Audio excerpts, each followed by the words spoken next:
दोस्तों आज एक हम इंतहाई सेंसिटिव टॉपिक पे बात करने वाले हैं। एक पाकिस्तानी लड़की जिसका नाम सीमा हैदर है, पाकिस्तान से इंडिया चली जाती है। एक इंडिया के लड़के सचिन से प्यार करके, जिसका दावा है कि सचिन से वो प्यार करती है और प्यार करके पबजी के ज़रिए, एक पबजी जो कि वीडियो गेम है उसके ज़रिए प्यार करके हिंदुस्तान चली जाती है, बरसता दुबई और फिर नेपाल से होती हुई हिंदुस्तान चली जाती है। अब बात करते हैं सीमा हैदर के जो असली शौहर हैं ग़ुलाम हैदर, वो हमारे साथ मौजूद हैं सऊदी अरब से। फ़ेस टू फेस ग़ुलाम हैदर का हम पहला इंटरव्यू रिकॉर्ड करेंगे और ग़ुलाम हैदर से सारी बातें जानेंगे कि सीमा हैदर आखिर है कौन। सीमा हैदर के बारे में बहुत सारी चहमगोइयाँ हो रही हैं और लगातार हिंदुस्तान का प्रिंट, डिजिटल और जितने भी सोशल मीडिया है उस पर ट्रेंड कर रही है। तो इस टॉपिक को लेकर आज हमने सोचा है कि एक वीडियो बनाएंगे, क्लियर करेंगे सारी चीज़ें कि सीमा हैदर ग़ुलाम हैदर को सबसे पहले कहाँ पे मिली। सीमा हैदर हिंदुस्तान जाकर अपने 4 बच्चों को भी साथ लेकर जाकर अपने बच्चों का भी मज़हब तब्दील करवा रही है। तो ग़ुलाम हैदर हमारे साथ हैं, ग़ुलाम हैदर से बात करते हैं। ग़ुलाम हैदर भाई, सबसे पहले हम बात करेंगे कि सीमा हैदर जो कि आपकी बीवी हैं, अभी भी आपकी बीवी हैं, उनका ये दावा है कि ग़ुलाम हैदर मुझे तलाक देकर चले गए हैं सऊदी अरेबिया बहुत अरसा पहले। इस चीज़ के बारे में सबसे पहले तो मुझे बताएं कि कितना अरसा पहले आप सऊदी अरेबिया में आए और क्या वाकई आपने सीमा हैदर को तलाक दे दी है? नहीं सर, ये बेबुनियाद बातें हैं। मैंने कोई सीमा को तलाक नहीं दिया। सीमा अभी भी मेरी घरवाली है। ये बिल्कुल ये झूठ जो बोल रहा है, बिल्कुल ये प्रोपगंडा चला रहा है कि मैंने जो हैदर से तलाक लिया है। मेरा कोई भी तलाक नहीं है, वो अभी भी मेरा घरवाली है सर। ग़ुलाम हैदर भाई, आपसे सारी बातें करेंगे, लेकिन थोड़ा सा शुरू से जान लेते हैं कि सीमा हैदर आपकी खूनी रिश्तेदार है या वैसे आपने जो शादी की थी कहीं बाहर की थी ख़ानदान से? नहीं, हम मेरा ख़ानदान से नहीं है, मगर देखा हुआ था। पहले थोड़ा हल्का फुल्का आना जाना था, फिर मोबाइल से रब्ता हुआ और शुरू में मिस कॉल के ज़रिए, फिर हमारा 2-3 माह बात हुआ। इसके बाद हमने जैकमाबाद कोर्ट पे जाके निकाह किया। आपका जो यहाँ वहाँ पे सिंध में आपका जो इलाका है वो जैकमाबाद है? जी जी, जैकमाबाद है। और मेरा घरवाली का और कोट बंगला, खैरपुर और रिंद हजाना गोट है। सीमा उधर का रहने वाला है असल। सीमा हैदर को पहली बार आपने कब और कहाँ पर देखा था? मैंने देखा था इधर कोट बंगला पे ही देखा था। फिर इधर से हम दोनों गए जैकमाबाद, कोर्ट मैरिज किया, फिर हमने निकाह किया। निकाह के बाद फिर हम जैकमाबाद से और इधर गए कराची। कोर्ट मैरिज पे बात क्यों आई थी? उसके घर वाले राज़ी नहीं थे या फिर आपके घर वाले राज़ी नहीं थे? नहीं, लव मैरिज था ना, कोई भी राज़ी ना मेरा था ना उनके थे। उसके बाद हम गए दोनों, शादी की। फिर मैंने अपने घर वालों को बताया, मेरा राज़ी हो गए। फिर 1-2 माह के बाद उनके हमने एक फ़ैसला, जो जरगा बैठता है, हमने एक फ़ैसला किया। इनके मालिक भी राज़ी हो गए। फिर हम जैकमाबाद से और कराची चले गए। इनके मामू और रिश्तेदार, भाई वगैरह, इनके बहन कराची भिटाइयाबाद में हम रहने लगे इनके साथ। शादी करके आपने बताया कि कराची में मकान जो है वो पहली बार किराए पे लिया? जी जी हाँ, कराची में हम किराए पे मकान लिया। उधर फिर थोड़ी अरसे के बाद मैंने एक रक्षा लिया। उधर मैं मार्बल टाइल का भी काम करता था और साथ साथ में रक्षा भी चलाता था और लेबर को लेके जाता था और लेबर को लेके आता था। शाम को आप अपने घर आ जाते? जी जी, शाम को अपने घर बच्चों के साथ। हमारे कोई भी मसले मसाइल ना, ऐसे झगड़े कुछ भी नहीं थे। हम अपनी ज़िंदगी में खुश थे, बहुत अच्छे। जैसे जैसे इंसान है, वक्त गुजरता गया, थोड़ा गुर्बत बढ़ता गया, बच्चे भी हो गए। आप लोगों को पता है कि बच्चे होंगे तो लाजम मेहनत कश मज़दूर और दूसरा आमदनी तो ख़ास था नहीं, जो इसलिए कि मैं उधर से फ़ैसला लिया कि अभी जो है ना, सीमा ने कहा कि आप जाओ, कोई अच्छा सा मेहनत मजदूरी करेंगे, छोटा सा घर बनाएंगे, बच्चों का फ्यूचर का मसला है, तालीम होगा। इसलिए मैं 3 सालों से इधर आया था। पैसे जोड़ जोड़ के हमने एक छोटा मकान बनवाया। उसके बावजूद जो है ना, ये अभी कह रहा था कि हमारा कोई जो है नहीं है, हमारा तलाक हो गया था। कोई भी ऐसी बातों में कोई सदाकत नहीं है, वो बिल्कुल झूठ बोल रहा है। चलें इस पे भी बात करते हैं, इस चीज़ पे भी आते हैं कि तलाक हुआ था या नहीं हुआ था। लेकिन ये बता दें कि आपने कब फैसला किया था कि सऊदी अरेबिया, किस सन में, ये किस सन की बात है कि आपने फ़ैसला किया कि मैं अब सऊदी अरेबिया जाता हूँ, सीमा को यहाँ किराए के मकान में कराची में छोड़कर सऊदी अरेबिया जाता हूँ? सर अभी 3 साल हो गए तो मैं नहीं गया। जैसे मैं आया ना, 3 साल 2 माह या 3 माह हो गया, तो सीमा अपने अब्बू के साथ रह रहा था। सीमा का अब्बू एक रक्षा चलाता था और मैं इधर से किराया और पैसे भेजता था, और किराए का मकान भी अदा कर रहे थे, और साथ में इनका अब्बू था। सीमा का अब्बू भी कराची शिफ्ट हो गया था? जी जी हाँ, सीमा अपने अब्बू के साथ उधर ही मेरे ही घर पे रह रहा था। वो दिन को रक्षा चलाता था, रात को मेरे बच्चों के साथ होता था। ठीक है। इन 3 सालों में सीमा से आपकी रोज़ाना बात होती थी? जी जी सर, बिल्कुल बात होती थी। एक दिन में 2 दफ़ा 3 दफ़ा, अगर मेरा नेट बंद जाए या पैकेज ख़त्म होता था, लोकल बात होती थी। और मैंने सारे मीडिया वालों को उसका जो है ना फ़ोटो स्क्रेच और वॉइस मैसेज सब कुछ मेरे पड़े हुए हैं। अच्छा, 3 सालों की बात कर रहे हैं, उस चीज़ पे भी आते हैं कि कब आपका रब्ता जो है वो मुनक़ता हुआ सीमा से। इन 3 सालों में आप एक दिन में आप कह रहे हैं कि रोज़ाना 2 बार या 1 बार कभी न कभी कॉल एक दिन में ज़रूर करते थे। ज़रूर बिल्कुल, बच्चों की बात होती। इस चीज़ में कभी आपने नोट किया कि सीमा हैदर जो कि आपकी बेगम थी, कभी आपको शक पड़ा कि शायद आपके इसके जो तल्लक है मेरे साथ पहले जैसा नहीं रहा और बात करने से भी कतराती है, या फिर कुछ इस तरह से हुआ कि आपको पड़ा कि शायद इसकी जो अब चाल चलन है कोई थोड़ा सा बदल रहा है? नहीं, मेरे इल्म में ज़ाती भी नहीं रहा कि इसके क्या है पोजीशन क्या नहीं। जैसे बात करता था नॉर्मल, वैसे ही हमारी बिल्कुल प्यार मोहब्बत से बात होती थी। मना एक दिन में 2 दफ़ा 3 दफ़ा, और अगर नेट मेरा बंद जाए, जैसे पैकेज ख़त्म होता है, तो वो लोकल पे भी बात करता था कि हैदर तुम्हारा जो है ना नंबर क्यों बंद जा रहा है, डेटा ऑन करो। बिल्कुल हमारा कोई ऐसा झगड़ा नहीं था, हम अपने घर में बच्चों के साथ खुश थे। आपके माशाल्लाह 4 बच्चे हैं, 3 आपकी बेटियां हैं, हाँ। 1 बेटा है। नाम क्या है बेटियों की? बेटे का फरहान और बाद में फरवा बतूल, फरी बतूल और फरहा बतूल, तीनों बेटी हैं सर। माशाल्लाह आपके बच्चे भी हमने देखे हैं, बहुत प्यारे हैं। पबजी गेम है जिसके ज़रिए ये सारा काम हुआ है, कभी सीमा ने आपको ये बताया था कि वो पबजी गेम खेलती हैं? नहीं, सीमा ने नहीं बताया, मगर मेरा बेटा था फरहान, वो मैं बच्चों से बात करता था अपनी घरवाली से, तो उनका जो है ना वो कहता था कि मैं जो है ना पबजी खेलता हूँ, थोड़ा बहुत वो खेलता था फरहान। यानी आपको अपना बेटा बताता रहता था या घर से पता चलता रहता था कि आपका बेटा पबजी खेलता है? नहीं, जैसे मैं घर पे बात करता था ना, वो दूसरा स्मार्टफोन था बच्चे के पास, मेरा फरहान के पास, वो खेलता था थोड़ा बहुत। आपने 2 मोबाइल फ़ोन लेकर दिए हुए थे, एक सीमा को अलहदा और अपने बेटे को अलग? जी हाँ, एक सीमा के पास अलग था स्मार्टफोन और फरहान के पास अलग था। जी सर। अब बात करते हैं, पहली बार आपका सीमा से रब्ता नहीं हुआ, वो दिन जब आपने ट्राई किया और सीमा से आपका रब्ता नहीं हुआ, वो कौन सा दिन था? सर 10 मई तक बात हुआ, 10 मई के बाद मेरा रब्ता नहीं हुआ। एक दिन मैंने इंतज़ार सुबह से किया कि शायद बच्चों का कोई काम कर रहे हैं, कपड़े वगैरह धुलाई कर रहे हैं, शाम तक जैसे फ़ोन नहीं आया। मैंने इसको भाई को मैंने ट्राई किया कि नंबर नहीं लग रहा है, तो मैंने इसके भाई के पास फ़ोन किया, सीमा ने आप लोगों से बात किया? बोलते नहीं, आज तो नहीं किया, कल किया। मैंने बोला कल तो मेरे साथ भी उन्होंने बात किया। फिर उसको मैंने बोला कि जाओ मेरे घर पता करो। बोलता है मैं घर पे नहीं हूँ, मैं कोट बंगला गया था, बस पे आ रहा हूँ, सुबह तेरे घर जैसे ही पहुँचूंगा आपको अपने बच्चों से बात करवाऊंगा। आप थोड़ी सी उस मकान के बारे में बात करते हैं। 3 साल में आपने, आपका ये कहना है कि हर महीने आपने पैसे घर भेजे हैं, कितने पैसे आप हर महीने घर भेजते थे? सर मैं शुरू में थोड़ा तनख्वाह कम था, उस टाइम करेंसी भी कम था, 45,000 तकरीबन शुरू से। ठीक है। जैसे मैं आया था कि 45,000, पीछे 50,000, आस्ते आस्ते जैसे वक्त बढ़ता गया मुझे भी जानकारी हो गई, एक जगह से दूसरी जगह भी काम करना, किधर करना। इस वक्त मैं इसको 2 सालों से 80,000 90,000 भेज रहा था मुसलसल, 2 सालों से ऐसे ही।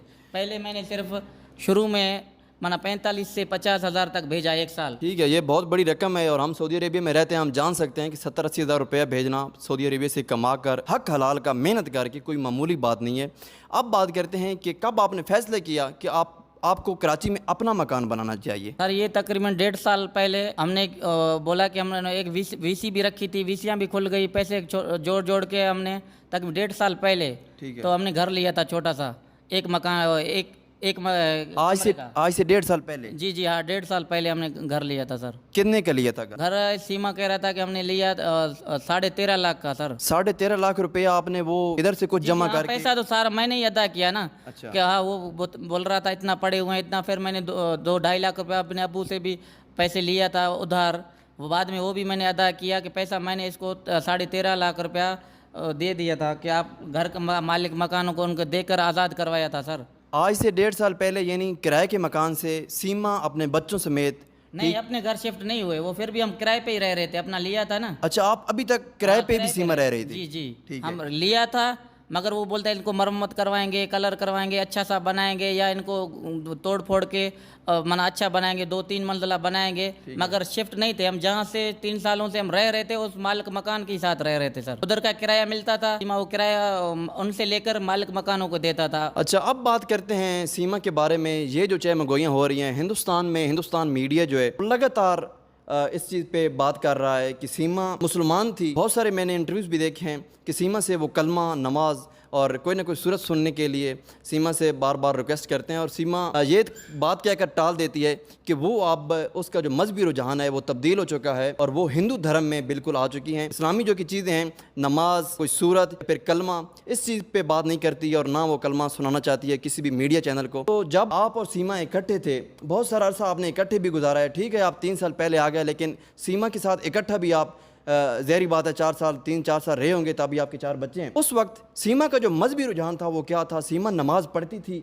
जी सर, बिल्कुल मज़हब से दिलचस्पी थी और नमाज, रोज़ा और जो ये सबील वगैरह जो होता है 10 मुहर्रम में बिल्कुल ये पक्का जाता था और इमाम बारगाह में भी जाता था ये। जी सर, यानी कि सीमा बाकायदगी से नमाज भी पढ़ती थी और जो मजहबी रुझान था वो उसका ज़बरदस्त था। जी हाँ, बिल्कुल वो नमाज़ पढ़ती थी रमज़ान शरीफ में और अफ्तारी करवाती थी और सबील वगैरह हर चीज़ उसका दिलचस्पी था सर। बिल्कुल। अभी इस वक्त इस चीज़ पे बात करेंगे कि जब आपके बच्चे वहाँ पे चले गए 10 मई को आपको पता चला? हाँ, 10 मई तक भी राब्ते में था। 10 मई के बाद मुझे तो कोई पता ही नहीं था कि किधर चले गए और किधर हैं।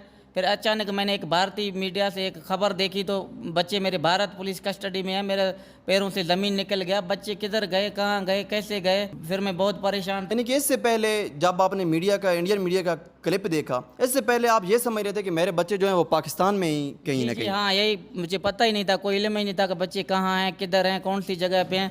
ये इंडियन मीडिया के थ्रू मुझे पता चला कि बच्चे उधर हैं सर। सीमा का ये कहना है कि वो मुकम्मल तौर पे हिंदू धर्म में आ चुकी हैं और शादी करके वो गंगा भी नहाएंगी, जो उनकी रवायत हैं, और इस्लाम जो है वो उसको छोड़ चुकी हैं और अपनी शादी जो है वो सचन से करना चाहती हैं। तो इस चीज़ के बारे में इंडियन मीडिया भी बार बार लगातार रिपोर्टिंग कर रहा है। सीमा से ये पूछ रहा है इस्लाम के बारे में, तो सीमा बिल्कुल इस्लाम के बारे में बात नहीं करना चाहती, ना इंडियन मीडिया को कुछ बताना चाहती है, ना कलमा सुनाना चाहती है। ये भी चाहे मंगोइयाँ हो रही हैं, बहुत सारी बातें हो रही हैं। कोई कहता है कि सीमा इंडियन एजेंट है और कोई कहता है कि सीमा जो थी वो पाकिस्तान की एजेंट है। आप इस चीज़ को कैसे देखते हैं? नहीं सर, मैं तो नहीं कह सकता उसको एजेंट, तो मैं नहीं कह सकता। वो अभी भी मेरे निकाह में है और मेरी घरवाली है। बिल्कुल वो कह रहे हैं कि गंगा नहाएगी, ना हिंदू धर्म में है, अब तक किसी के निकाह में है, दूसरे से वो शादी कर ही नहीं सकता। जी, इंटरव्यू आप सुन रहे हैं, आगे भी हैदर से हम बात करेंगे और हैदर का ये कहना है कि chief of army staff general Syed Asim Munir साहब उनसे रिक्वेस्ट कर रहे हैं। इसके अलावा प्राइम मिनिस्टर शहबाज शरीफ, इसके अलावा जो हमारे बिलावल भुट्टो वज़ीर ख़ारजा हैं पाकिस्तान के, उनसे भी रिक्वेस्ट कर रहे हैं कि सफारती सतह पे इस इशू को उठाया जाए और सीमा अपने बच्चों समेत, सीमा को हैदर के जो बच्चे हैं उनको वापस लाया जाए। ये बहुत दुख की बात है और तकलीफ़ की बात है यकीनन किसी भी एक बाप के लिए कि उसके बच्चे जो हैं वो किसी भी सरहद पार मुल्क चले जाएं और ख़ासकर हिंदुस्तान में जहाँ पे अब उनके बच्चों के ऊपर जो कि नाबालिग हैं, अभी मासूम हैं, उनके ऊपर हिंदू धर्म जो है वो थोपा जा रहा है और उनको मुसलमान से हिंदू कन्वर्ट करने की ज़बरदस्ती कोशिश की जा रही है। इस चीज़ की ख़ास तौर पर हम मज़म्मत भी करते हैं और गवर्नमेंट अपील से मैं भी अपील करता हूँ पाकिस्तान गवर्नमेंट से, इंडियन गवर्नमेंट से, मोदी सरकार से और योगी जो कि उस वक्त यहाँ पे यूपी के चीफ मिनिस्टर हैं, वज़ीर आला हैं, उनसे भी हमारी ये रिक्वेस्ट है हैदर के बच्चे हैं उनको जल्द अज जल्द वापस लाया। हिंदुस्तान में इस वक्त सीमा पहुँच चुकी है, आपका कभी अपने बच्चों से हिंदुस्तान में रब्ता हुआ है? जी नहीं हुआ, मीडिया के थ्रू मैंने देखे हैं मगर मेरा बात नहीं हुआ बिल्कुल भी। आप अपने बच्चों को वीडियो में देखते रहते हैं लेकिन अभी तक आपकी बात जो है वो नहीं हुई? नहीं, अभी तक मेरी बात नहीं हुई सर। सीमा एक आरोप लगाती है कि हैदर जो है वो उस पर बहुत जुल्म सितम करता था, हैदर मारता पीटता था मुझको, बच्चों को, इसलिए मैं तंग आकर पाकिस्तान जो है मैं छोड़कर यहाँ पे हिंदुस्तान आ गई। इसमें कितनी सच्चाई है? क्या सीमा के साथ आपके जो ताल्लुकात थे वो इस हद तक थे कि आप सीमा को मारते पीटते थे?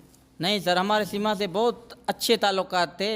वो मेरी बीवी है, मैं इसको क्यों मारूंगा? 3 सालों से मैं मेहनत मजदूरी करके बच्चों के लिए पैसा जब भेज रहा था कि क्यों भेज रहा था कि मेरे बच्चे हैं, मेरा घरवाली है, अच्छा खा सकें और अच्छा पहन सकें। आप उनके बच्चों को देखो तो कि एक KG 1 में पढ़ रहा था, एक KG 2 में पढ़ रहा था और छोटी बेटी है फरी, वो भी मेरा पढ़ रहा था।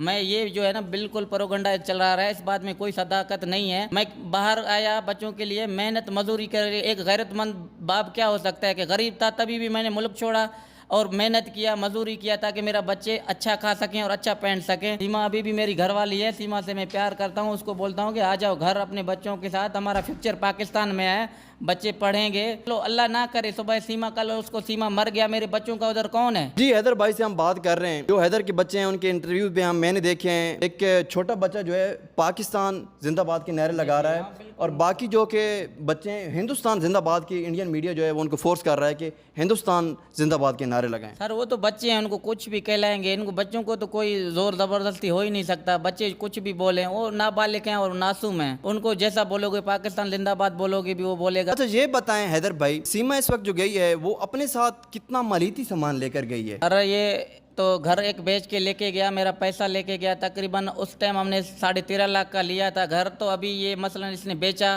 कंफर्म नहीं है कितने में भेजा। सीमा ने 20 लाख का भेजा, 19 लाख का भेजा और 3 लाख मैंने अभी भेजा था। 12 लाख का वो बता रही है। नहीं 12 लाख का तो नहीं है। आप लोगों को पता है कि जगह हो ज़मीन हो मिलके तो उसकी तादाद बढ़ती है, घटती नहीं है कभी भी। बिल्कुल। जो अभी मैंने 3 लाख रुपया भेजा था 10 मई से 20 दिन पहले 3 लाख भेजा था, और इसके पास ज्वेलरियाँ वगैरह थे वो भी इनके साथ हैं। तकरीबन ये समझो 20 से 25 लाख का मालियत लेकर और बच्चों को लेकर ये चला गया इधर पाकिस्तान से। सर एक और चीज़ सीमा कह रही है कि अगर मैं पाकिस्तान वापस जाती हूँ, इंडियन गवर्नमेंट जो है मुझे डिपोर्ट करती है, मैं वापस अगर जाती हूँ, सीमा जाना तो नहीं चाहती, लेकिन अगर वो वापस आती है तो हैदर वहाँ पे मुझे मार देगा, या फिर वहाँ पे जो लोग हैं, वहाँ पे जो जिरगी हैं, ठीक है, वो कहीं ना कहीं मुझे नुकसान पहुँचाएंगे। इस चीज़ में कितनी सदाकत है? क्या दोबारा आप सीमा को अपना लेंगे अगर वो वापस आती है अपने बच्चों को? जी सर मैं बिल्कुल अपना लूँगा, क्योंकि मेरे बच्चों का फ्रैक्चर का मसला है और सीमा मेरी घरवाली है।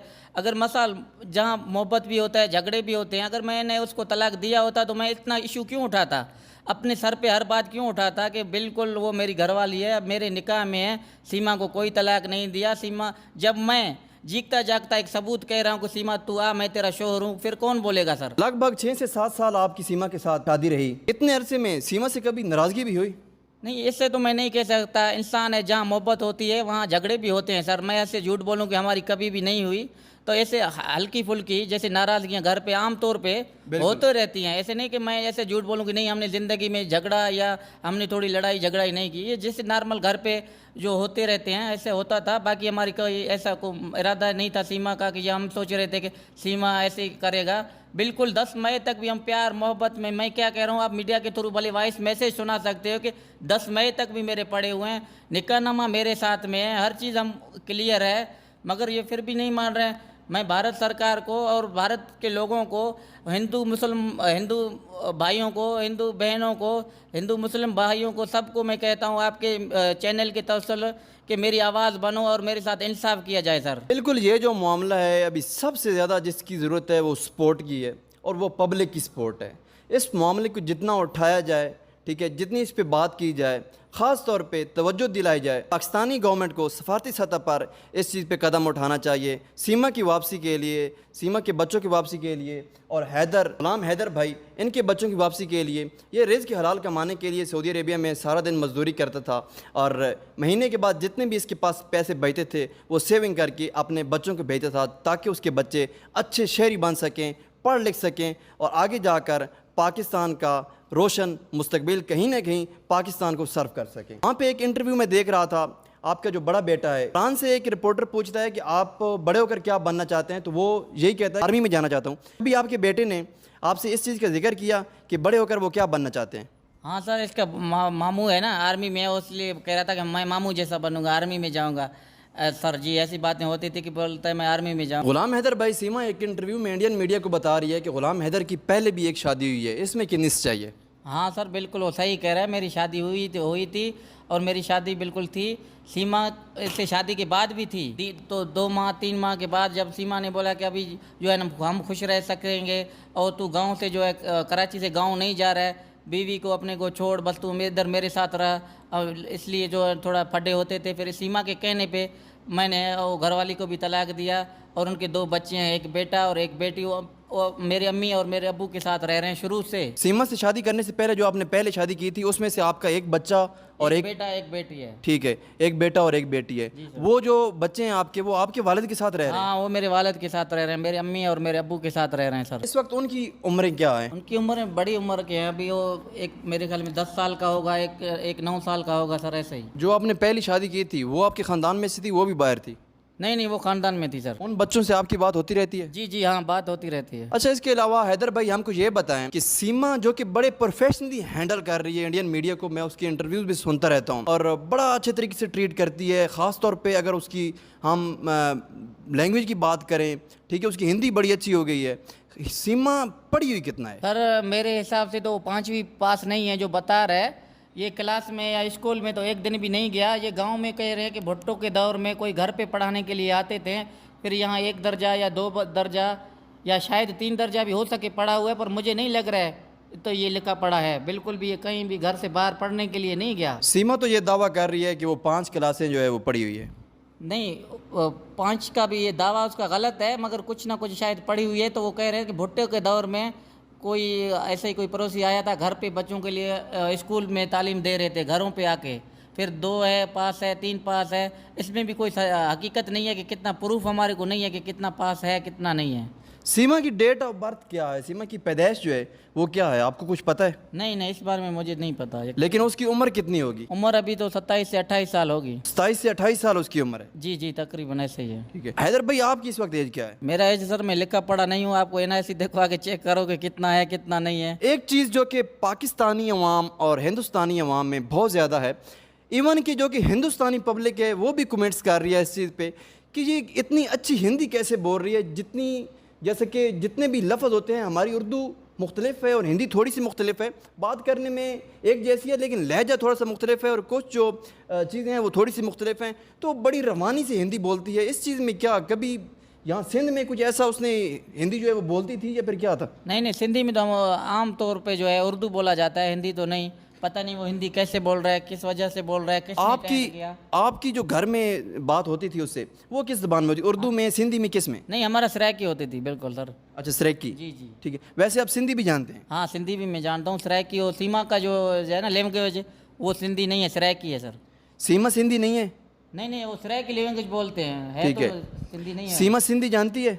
हाँ, सिंधी भी जानता है सर। हैदर भाई ये बताएं, सीमा ने जब आपसे शादी की है, क्या उससे पहले भी उसकी कोई शादी हुई थी? नहीं सर, पहले से शादी नहीं हुई थी। यानी पहली शादी उसने आपसे की है? जी जी हाँ, पहले ही मेरे से की उसने। इसके अलावा ये कैमरा है, इस कैमरे को देखकर सीमा को आप एक पैगाम दे दें। पाकिस्तानी हुकूमत या हिंदुस्तान की हुकूमत से तो हम अपील कर ही रहे हैं, एक पैगाम आप इस कैमरे को देखकर सीमा को दे दें। अगर सीमा इस इंटरव्यू को देख रही है, आप अपने दिल की बात कह दें कि सीमा अब भी आप आ जाएँ, अब भी हमारा दरवाज़ा जो है वो खुले हैं। कोई सीमा को बात कह दें इस कैमरे को देखकर। मैं तो सीमा को कह रहा हूँ सर कि आ जाओ, आपके बच्चों का फ्यूचर का मसला है, ऐसा कोई बात नहीं है। हमारा लव मैरिज था सीमा, मैं अभी भी आपसे मोहब्बत करता हूँ, बात सुनो, प्लीज़ आ जाओ। देख, मैं तेरा शोहर जिंदा हूँ, मैं अभी भी आपको अपना लूँगा, प्लीज़ तुम मेरी बात मानो और ज़िद छोड़ो और घर आ जाओ। मैं जैसा तुम बोलेगा वैसा ही होगा। कि तुमको ये भी पता है कि हैदर कितना प्यार करता है मुझसे। अभी भी मैं आपको कह रहा हूँ, बच्चों को अपनाएंगे, बच्चों को स्कूल अच्छा तालीम दिलवाएंगे। इसलिए सीमा प्लीज़ सोचो, इंशाल्लाह ये मेरा इंटरव्यू आप तक पहुँचेगा और आप समझ भी जाओगे कि सही क्या है गलत क्या है। आपने भी अभी ठोकरें खाई होंगी मेरे ख्याल से, थोड़ा आपका दिमाग खुलेगा। मैं आपसे मिन्नत कर रहा हूँ, प्लीज़ आपको रिक्वेस्ट कर रहा हूँ कि आ जाओ। एक ज़िंदगी का मसला नहीं है, 2 दिन का नहीं है, बच्चों का फ्रैक्चर है, पूरी ज़िंदगी है। अल्लाह ना करे कल तुमको अटैक आ जाता है, आप बीमार पड़ जाते हो, बच्चों का कौन है? सीमा प्लीज़ ये बात मेरी जहन से सोचो कि हैदर सही कह रहा है या गलत कह रहा है। प्लीज़ सीमा, ये मेरी आवाज़ आपके कानों तक पहुँचेगा, बच्चों का सोचो सीमा। तुम्हारे सवा चलो, तुम उनका माँ उनके साथ है, अल्लाह ना करे कल तुमको कुछ होता है, बच्चों का कोई भी नहीं है वहाँ। सीमा, ज़िंदगी बहुत बड़ी है, कल और आज के दिन में ख़त्म होने वाली नहीं है। प्लीज़ मैं सर यही रिक्वेस्ट कर सकता हूँ, सीमा प्लीज़ आ जाओ। मैं दोनों सरकारों से अपील करता हूँ कि वो इंशाल्लाह आएंगे और हम एक साथ अच्छी सी ज़िंदगी गुजारें। हैदर भाई, आपने कभी सीमा को ये बोला था कि आपको उम्रा का वीज़ा जो है वो दिलवाते हैं, आपको यहाँ पे उम्रा करवाते हैं, बच्चों को यहाँ पे मैं बुलाता हूँ? हाँ जी सर, ये जो है ना, ये बकरा ईद गुजरने वाला था तो सीमा ने के बोला कि मैंने बाकी क्यों बनाया इसका NIC कार्ड ऑनलाइन, मैंने अब दोनों ने मशूरा करवा के बनाया था कि बोलते हैं उम्रा करूँगा मैं, इधर आऊँगा सऊदी। ये बकरा ईद गुजर रहा था, सीमा इधर ही आने वाला था, अचानक से बस उसके दिमाग में क्या हुआ, कैसे उनके दिमाग में बैठ गया, ये चला गया। सीमा खुद भी सुन रहा होगा कि इसके मुंह के लफ्ज़ हैं कि मैं हैदर बड़े ईद के बाद जैसे ही जल्द मैं इधर आऊँगा सऊदी अरबिया। सर कुछ उम्रा को उसको चाह थी कि मैं उम्रा करने जाऊंगी, मक्का में जाऊंगी, मदीना में जाऊंगी, या आप यहाँ पे होते थे जब आपने उम्रा किया, या जब भी उम्रा करने जाते होंगे तो आपसे कुछ उसकी इस तरह से बात होती थी कि आप उम्रा करने गए, मेरे लिए भी दुआ करें, या हरम शरीफ कैसा है, या कुछ इस तरह से कुछ रूहानी बातें होती थी? हाँ सर, वो बहुत बोलता है। मैं जब हरम शरीफ को देखता हूँ तो सोचता हूँ कैसे जाऊँगा, मैं भी इधर उम्रा करूँगा, तवाफ़ करूँगा। बहुत चाहत से देखती थी सर। बोलते हैं आप खुश नसीब हो, नबी साईं के मुल्क में हो। बिल्कुल उनके आंखों में आंसू आते थे कि वो बिल्कुल इमोशनल बात होती थी कि यार मुझे कब बुलाएगा। मेरे बच्चे कहते थे हम कब बाबा आएंगे। मैंने बोला तुम आओगे इंशाल्लाह जल्दी, बस बकरा ईद मुझे गुजरने दो, आपको फ़ौरन बुलाऊंगा। हैदर की इन बातों से लगता है कि सीमा को जो कि मजहबी रूहानियत थी वो काफ़ी ज़्यादा थी, और अब सीमा जो कि इस्लाम को छोड़कर हिंदू धर्म अपनाना चाहती है, उसको इस चीज़ पर फोर्स किया जा रहा है कि आप हिंदू धर्म में आ जाएं और वो चीज़ें बोलें जो कि हिंदू धर्म की हैं। हैदर का ये कहना है कि सीमा उम्रे के लिए बहुत ज़्यादा बेताब थी और ये कहना चाहती थी कि वो बहुत जल्द, यानी कि बकरा ईद जो कि अभी गुजरी है, इसके बाद उम्रा के लिए आएंगी। हैदर उनके वीज़े के बंदोबस्त कर रहा था, उनके बच्चों के वीज़े के बंदोबस्त कर रहा था कि बच्चों समेत, 4 बच्चों समेत सीमा हैदर मिलकर उम्रा करेंगे मक्का में, और फिर मदीना शरीफ में रोज़ा अक़दस, रोज़ा रसूल सल्लल्लाहु अलैहि वसल्लम पर हाज़िरी भी देंगे। हैदर भाई, सीमा को कोई प्यारा सा लफ्ज़ बोल दें, कोई प्यारा सा बोल दें जो अक्सर आप बोलते थे सीमा को, जब भी आपसे बात उसकी होती थी, कभी नाराज़ हो जाती थी तो आप उसको राज़ी करने के लिए जो चीज़ बोलते थे, कोई एक लफ्ज़ बोल दें। सर अभी मैं तो उसको रिक्वेस्ट कर रहा हूँ कि प्लीज़ आप मान जाओ। ये इसको थोड़ा सा गुस्सा आ रहा था जल्दी, पता नहीं क्यों उसको गुस्सा आ रहा है, इसका दिमाग की तवाज़ु ठीक नहीं है या क्या भी है। तो सीमा, मैं उसको फिर भी कह रहा हूँ, सीमा मैं हैदर आपको कह रहा हूँ कि प्लीज़ आप आ जाओ और मेरी बात मानो। एक दिन की बात नहीं है, एक महीने की सर बात नहीं है, ज़िंदगी है, बच्चों की पूरी ज़िंदगी पड़ी हुई है, बच्चों को कोई भी नहीं संभालेगा।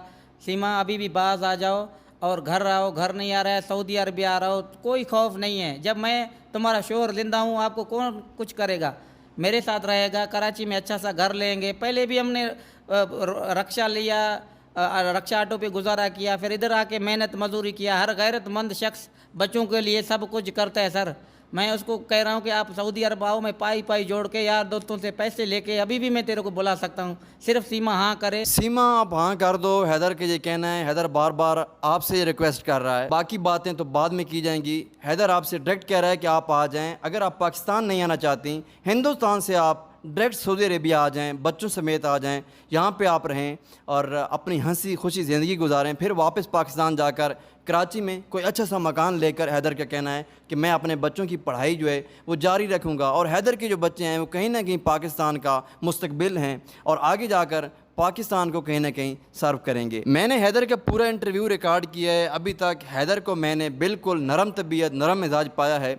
इतना सब कुछ होने के बावजूद आज भी हैदर सीमा से इतना ही प्यार करता है जितना पहले दिन करता था। आज भी हैदर का ये कहना है कि सीमा अगर वापस आती है तो वो उसी तरह सीमा को अपनाएगा जिस तरह पहले दिन अपनाया था। सीमा, अब ये आप पे है कि आप वापस हैदर के पास आती हैं, अपनी ज़िंदगी हंसी खुशी गुजारती हैं, या फिर हिंदुस्तान में आप कहीं ना कहीं जेल ही काटे। 4 दिन मीडिया आ रहा है, हिंदुस्तान में आपको कवरेज दे रहा है, आगे कहीं ना कहीं चलकर सीमा आपके लिए भी मुश्किल हो सकती है, आपके 4 बच्चों के लिए भी मुश्किल हो सकती है। ये चीज़ मैं भी आपको समझाने की कोशिश कर रहा हूँ और हैदर भी ये चीज़ कह रहा है। अच्छा जी, जाते जाते एक मैसेज जो कि देना बहुत ज़्यादा ज़रूरी है। हैदर भाई ने ये स्पेशली मुझे कहा है कि ये रिकॉर्ड करा दें। बहुत सारे यूट्यूबर और सोशल मीडिया पर फेक स्टोरीज़ बना रहे हैं, किसी एक शख्स को साथ बिठा लेते हैं और ये कहा जाता है कि ये भी सीमा का दोस्त था, और उस शख्स से ये गुलवाया जाता है कि वो भी सीमा का दोस्त था और सीमा को जानने वाला था और सीमा ने उसको भी लूटा है, और इस तरह से सीमा की दोस्ती यारी जो थी वो बहुत सारे लोगों के साथ थी। इस चीज़ की हैदर भाई ये रिक्वेस्ट कर रहे हैं कि खुदा के लिए इस चीज़ को ना किया जाए और मज़ीद इस चीज़ को ना उछाला जाए। हैदर भाई पहले भी बहुत ज़्यादा डिप्रेशन में, तो इस चीज़ के लिए मैं भी आपसे हाथ जोड़कर रिक्वेस्ट करता हूं कि जो फेक स्टोरीज़ आप बना रहे हैं, यूट्यूब के ज़रिए सोशल मीडिया पर फैला रहे हैं कि सीमा आपकी दोस्त थी, सीमा से आपकी भी दोस्ती थी और सीमा से आपको भी प्यार था, ये सारी चीज़ें फ़ेक हैं और ये सारी चीज़ें सिर्फ़ और सिर्फ व्यूज़ के चक्कर में। इस चीज़ के बारे में हैदर भाई बताएं, और जो लोग स्टोरीज़ लेकर आए हैं, हैदर भाई के ये कहना है कि वो उनके खिलाफ कार्रवाई करेंगे, कोर्ट में कार्रवाई कर। जो लोग ये दावा कर रहे हैं कि वो सीमा से प्यार करते थे और सीमा ने उनको भी धोखा दिया, उनको भी लूट लिया, और इस तरह से फेक स्टोरीज आ रही हैं, उनके बारे में। सर ये तो मेरा गैरत का मसला है, हम पहले से परेशान है। ये दूसरा एक लायकों के खातर चंद बातों के लिए, आपको फेमस करने के लिए, इनको मैं कभी भी बख्शूंगा नहीं। कोर्ट हैं, अदालत हो कि किसी का इज्जत को उछाला नहीं जाए। प्लीज़ भाई मैं हाथ जोड़ के इस बात को रिक्वेस्ट करता हूं कि ऐसी बातें ना किया करे, किसी का दिल को ठेस ना पहुंचाएं। वो मेरी गैरत है, मेरी इज्जत है। आप लोगों को मजाक समझ रहे हो हर बात को। प्लीज़ रिक्वेस्ट कर रहे हूँ, आप भी बहन वाले होंगे, आप भी बेटी वाले होंगे, आप भी माँ वाले होंगे। प्लीज़ प्लीज़ देख वो कैसे भी है, किस साल में है, वो मेरी बीवी है। आप लोगों को ये मजाक लग रहा है, ये प्लीज़ मैं हाथ जोड़ के अपील कर रहा हूँ अपने बहनों को, भाइयों को, दोस्तों को कि प्लीज़ ऐसे मजीद जो है ना प्रोगंडा है उसके पीछे नहीं खड़ा करो। देखो ये मजाक में बातें नहीं लो, मैं बहुत परेशान हूँ आप लोगों को जो है, इसलिए आप लोगों को ये मजाक लग रहा है। ऐसे बिल्कुल प्रोगंडा नहीं चला। जी, हैदर का ये कहना है कि जो लोग ये फेक स्टोरीज बना रहे हैं वो उनके खिलाफ कार्रवाई भी करेंगे, और जो लोग भी इंटरव्यूज कर रहे हैं, फेक इंटरव्यूज दे रहे हैं, फेक स्टोरीज बना रहे हैं, खुदा के लिए दूसरे की इज्जत को उछालो नहीं। अल्लाह ना करे कल तुम्हारे साथ ऐसा हो जाए, फिर आपके लोगों के दिलों में क्या गुजरेगा। हैदर भाई इस कैमरे को देखकर आखिरी पैगाम जो है वो अपना रिकॉर्ड करवा दें और फिर हम इस इंटरव्यू का जो है वो खात्मा कर दें। मैं पाकिस्तान गवर्नमेंट को पुरजोर अपील हाथ जोड़ के वज़ीर आज़म शहबाज शरीफ को और चीफ आर्मी स्टाफ मुनीर साहब को और वज़ीर ख़ारजा बिलाल साहब को, आसफ़ अली जरदारी साहब को, अद्दी फरियाल टारपुर साहिबा को हाथ जोड़ के पुरजोर अपील करता हूँ मेरे से इंसाफ किया जाए और मेरे बच्चों को हिंदुस्तान से पाकिस्तान लाया जाए। मैं हिंदुस्तान की मोदी सरकार को और योगी सरकार को, दोनों हुकूमतों को, सिंध हुकूमत और भारत हुकूमत को, दोनों को मैं पुरजोर अपील करता हूँ कि मैं मिस्कीन हूँ और मेरे बच्चे वापस किए जाएँ। मैं बहुत परेशान हूँ, प्लीज़ मेरा हेल्प करें और मेरे बच्चों को वापस दिलाएं सर। हैदर भाई हमको ये बताएं कि अभी तक इस केस को कितना टाइम हो चुका है? इसको सर 2 महीने से थोड़ा सा ज़्यादा हो चुका है। मैं बार बार रिक्वेस्ट करता हूँ, हर चीज़ करता हूँ, मैं मिस्कीन हूँ, मेरे साथ लेकिन इंसाफ जब किया से जाए। ये मीडिया में आया है उसको अभी 2 हफ्ते ही हुए हैं। जी जी सर, हाँ तकरीबन 2 हफ्ते हुए। इन 2 हफ्तों में आपसे कभी किसी पाकिस्तानी ऑफिशियल ने रब्ता किया है, जो पाकिस्तानी कोई गवर्नमेंट का बंदा हो या फिर कोई भी ऐसा बंदा पाकिस्तानी सरकारी सतह पे जो इस आवाज़ को उठाए, किसी ने आपसे आज तक रब्ता किया है? नहीं सर, सरकारी सतह पे नहीं किया। बाकी यूट्यूबर भाई हैं या वो दूसरे हैं भाई जो को आवाज़ उठा रहे हैं, उनका मैं शुक्रिया अदा करता हूँ। बाकी सरकारी सतह पे इस टाइम मेरे से किसी ने बात नहीं किया सर। पाकिस्तानी मीडिया से ज़्यादा इंडियन मीडिया में आपके इंटरव्यूज़ गए हैं। पाकिस्तानी मीडिया से मैं ये रिक्वेस्ट करता हूँ, जो पाकिस्तान के बड़े चैनल्स हैं, जियो न्यूज़, ARY न्यूज़, इसके अलावा जितने भी पाकिस्तानी मीडिया चैनल्स हैं, उनसे मैं ये रिक्वेस्ट करता हूँ कि हैदर भाई का इशू जो है वो उठाया जाए और इस चीज़ को सफारती सतह पे उठाया जाए ताकि ये मसला जो है वो हल हो सके। किसी भी पाकिस्तानी मीडिया चैनल ने अभी तक आपसे रब्ता किया है? नहीं सर, पाकिस्तानी जो यूट्यूबर भाई हैं, दूसरे हैं, मना ऊपर बात सतह नहीं हुआ, ऊपर किसी टीवी चैनल में या न्यूज़ ने ऐसा कोई एयरवाइज न्यूज़ ने ऐसा कोई रब्ता नहीं हुआ सर। चले ठीक है, बहुत बहुत शुक्रिया। हैदर भाई हमारे साथ मौजूद थे, बात कर रहे थे सीमा के बारे में। पाकिस्तानी लड़की जो कि सरहद पार करके हिंदुस्तान चली गई है किसी गलती की वजह से। PUBG गेम जिसका बहुत ज़्यादा क्रेज़ था उसको, और ये एक वीडियो गेम है जिसके ज़रिए पहले भी बहुत ज़्यादा नुकसान हो चुका है। एक तो हम ये रिक्वेस्ट करते हैं हुकूमत पाकिस्तान से कि इस PUBG गेम को पाकिस्तान से बंद किया जाए ताकि जितने भी हमारी नई आने वाली नस्ल है, जनरेशन है, वो इस लत से बच सके और आगे जाकर इस चीज़ का मज़ीद नुकसान जो है वो ना हो।